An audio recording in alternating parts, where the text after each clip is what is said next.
Shalom Havrim. Today I want to talk to you about a Hebrew manuscript of the book of Matthew, which shows evidence of being a descendant of the original Hebrew of book of Matthew that was work of the emissary Matthew himself. Before we get going, I need to ask people to please donate to support this work. For those that don't know, my wife is chronically ill. She is a chronic pain patient, and she is disabled, and I am her at-home caretaker. We nearly need your financial support now more than ever. In recent days, we've been treading water day by day, just trying to keep the bank account from going in the negative.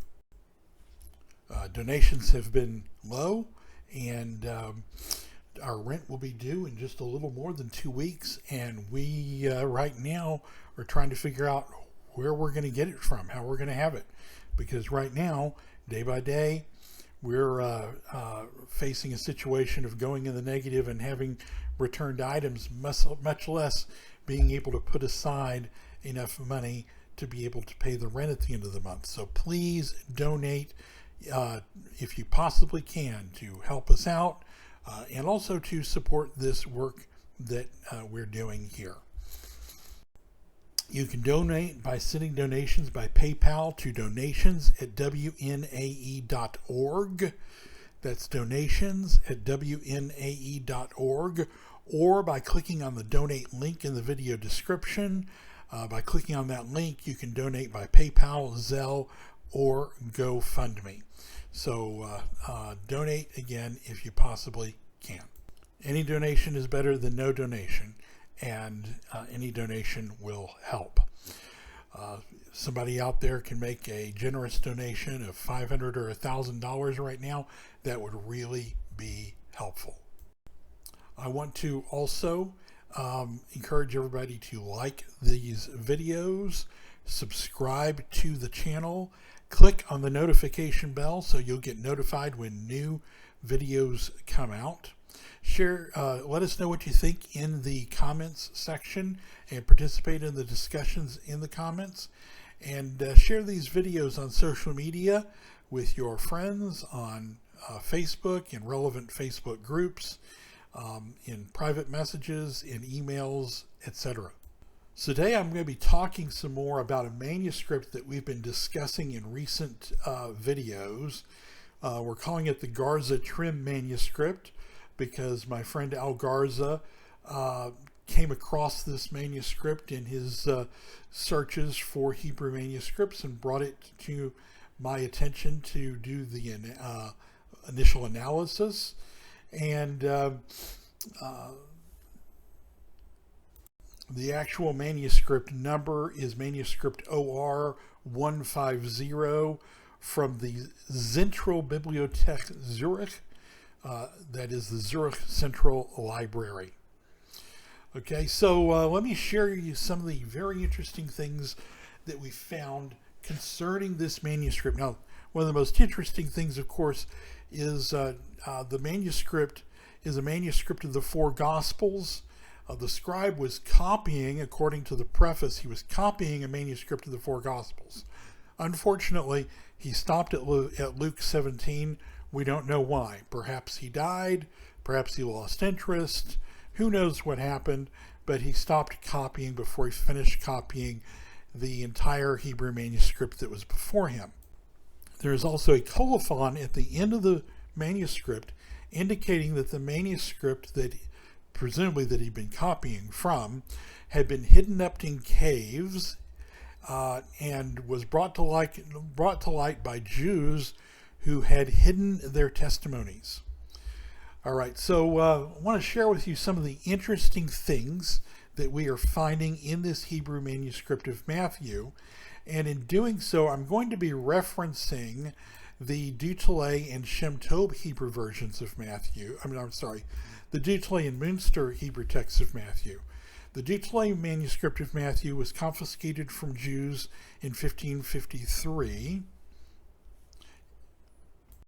and is now in the Bibliothèque Nationale in Paris, France, Hebrew manuscript number 132, I believe. And then the Münster Hebrew text of Matthew was published by Sebastian Münster in 1537. He said that he obtained it from among the Jews, and he published it in printed form in 1537. Another version of Matthew that we'll be referring to is the Old Syriac Aramaic version of Matthew, which is a 4th century manuscript of the four Gospels. There are actually two 4th century manuscripts of the Old Syriac four Gospels, which is an Aramaic version in the Syriac Aramaic dialect. And both of the manuscripts are missing pages, but between the two of them we have 95% of the four Gospels in this Old Syriac version. It's very important because, in this case, because the Dutelet / Münster and the Garza Trim text that we're discussing have a great deal of places, a number of interesting places where they have unique agreements with this 4th century Old Syriac version. It's very important because this 4th century Old Syriac version was lost in ancient times, and it wasn't rediscovered until the 19th century. So Jews living in the Middle Ages, or anyone living in the Middle Ages, creating a Hebrew translation of the book of Matthew or the four Gospels would not have had that text available to them to have agreements. So these unique agreements with that manuscript point to the fact that this Hebrew version has strong evidence of being related to the original Hebrew text of the four Gospels that was the basis for the Old Syriac Aramaic version. All right, so let's look at the first passage I want to look at is Matthew chapter 1 verse 20. Here the Greek says, "For that which is conceived in her is of the Holy Spirit." But the Dutelet Hebrew version says, "For that which will be born of her is from the Holy Spirit, for from the Holy Spirit she has conceived." So it has two things here. The first portion says that which is born of her, and the second portion says she has conceived. So you have born and conceived in this version. The Old Syriac Curetonian manuscript has a very similar reading. It says, "For that which is born of her from the Holy Spirit is conceived."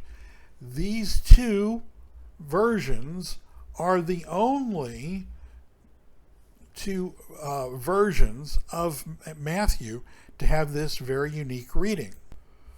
However, our Garza Trim manuscript also has the reading that we see in Dutelet that is unique and is also found in the Old Syriac. So here, the Garza Trim manuscript agrees with Dutelet and has both "is born" and "conceived" in the verse, in an agreement with the ancient Old Syriac Aramaic version and the Dutelet Hebrew version of Matthew.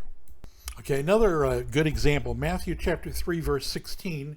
Here, the Dutelet Hebrew version of Matthew doesn't say "like a dove," as we read in the Greek, but "in the likeness of a dove," in agreement with the Old Syriac Sinaitic manuscript.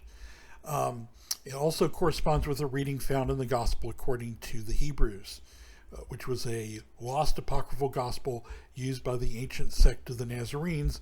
We did a video on that version, the Gospel according to the Hebrews, on a previous occasion. The Garza Trim Hebrew version of Matthew also has this same reading that we see in Dutelet, in not like a dove, but in the likeness of a dove. And the Hebrew of Luke chapter 3, verse 22 in the Garza Trim manuscript also has this same reading. So here we have an agreement not only with the Dutele Hebrew version of Matthew, but with the Old Syriac 4th century Aramaic version that was lost until the 19th century, and with the Gospel according to the Hebrews. Let's now look at Matthew chapter 4, verse 4. Here, Yeshua quotes from Deuteronomy 8:3, where the Greek Septuagint and the Greek Matthew both have God, but Dutele and Münster have Yahweh, Yud He Vav He. In Dutele, this appears as an abbreviation. And it appears in agreement with the Masoretic text, as well as the Old Syriac Aramaic version, which has Maryah, which is the word that the Old Syriac and the Peshitta use wherever the sacred name of Yahweh appears. So here, our new manuscript agrees with the Masoretic text against the Greek as well. And so it agrees, the Garza Trim manuscript agrees not only with the Masoretic text, not only with the 4th century Old Syriac version, but with the Dutele version as well. And the same is true, by the way, in Luke chapter 4, verse 4, which is the synoptic parallel in this Hebrew manuscript of the four Gospels, or actually Matthew through Luke 17 as well. All right, let's look at another passage. This is a minor one, Matthew chapter 9, verse 25. Here the Dutele repeats the word arise, as it is in Mark 5:41, and so does the Garza Trim Hebrew manuscript of Matthew. Arise, arise. In the ancient Nazarene comment, let's look at Matthew chapter 11, verse 29. This one's really cool. So to grasp this one, we first have to look at something else. So there's an ancient Nazarene commentary on Isaiah that is quoted. The Nazarenes were the original Jewish followers of Yeshua as the Messiah.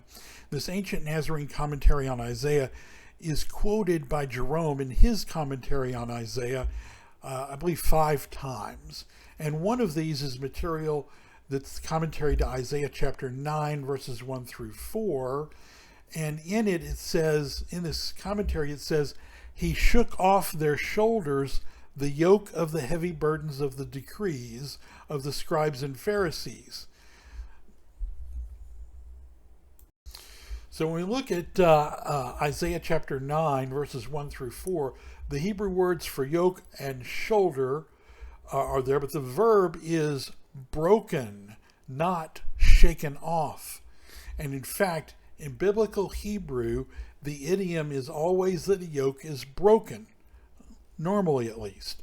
But here, the Latin verb is that Jerome uses in his quote is excusat, to shake off. Okay? This points strongly to the Hebrew verb na'ar that Jerome is pointing to. Now, in both the Dutele version and the Garza Trim version of Matthew, in chapter 11, verse 29, where Yeshua says, "Take my yoke upon you and learn of me, for I shake the burden off and am downcast of spirit." The verb is na'ar, I shake. This is a very unusual reading, and the Greek translator must have misread na'ar, to shake off, as na'am, to be pleasant. This is a really interesting reading because it must be the original reading of Matthew. The Greek translator must have misread na'ar as na'am, to be pleasant, and so missed that the reading was actually shook off their burden, shook off their yoke. Okay? This can't be a coincidence. So the ancient Nazarene commentator on Isaiah must have been familiar with this Hebrew reading in the original Hebrew text of Matthew that we see in the Garza Trim manuscript, as well as the Dutele manuscript, that has the word na'ar, which means to shake off in this verse and influenced him in writing his commentary on Isaiah chapter 9. It's beyond coincidence that the ancient Nazarene commentator on Isaiah uses the same verb that we see in the Hebrew manuscript of Matthew before us. Okay, let's look at Matthew chapter 17, verse 12. Here, the Hebrew of Deutelet and of the Hebrew of Deutelet says, receive and bear scourgings from them, whereas the Greek simply says suffer from them. The Greek translator must have misread the manuscript. The words suffer and receive look a lot alike in Hebrew. The Garza Trim manuscript has receive and bear from them scourgings, which is clearly a conflation of the Deutelet reading and the underlying reading behind the Greek. And the Münster text, by the way, has bear scourgings from them. So it's an interesting twist that the old Syriac Curetonian has in Aramaic endure, which is related to the scribal error for suffer. Matthew 27:37. Here, Yeshua quotes Deuteronomy 6:5, the Shema. The Greek Matthew has mind. The Septuagint does not agree, but the Greek Matthew does have mind, while Deutelet, Münster, and Garza Trim agree with the Masoretic text, as does the Old Syriac, in having strength, not mind, in the passage. So I could cover much more. There are far more interesting readings than just what I've shared with you, but this is sufficient to show that this Hebrew manuscript of Matthew, and in fact, this Hebrew manuscript of Matthew, Mark, and Luke through chapter 17, which was originally a Hebrew manuscript of the four Gospels, does in fact appear to be an ancient Hebrew version of Matthew that underlies the old Syriac Aramaic version from the 4th century, and which is directly related to the original Hebrew of these Gospels. I'll keep you updated as we do more analysis, and I'm working on a translation of this entire manuscript with footnotes, with lots of footnotes on interesting readings. But I need your help to make this work possible. This work takes a lot of time, and it is necessary for me to be able to accomplish this, that I have your help. I can't afford to dedicate the time necessary to do this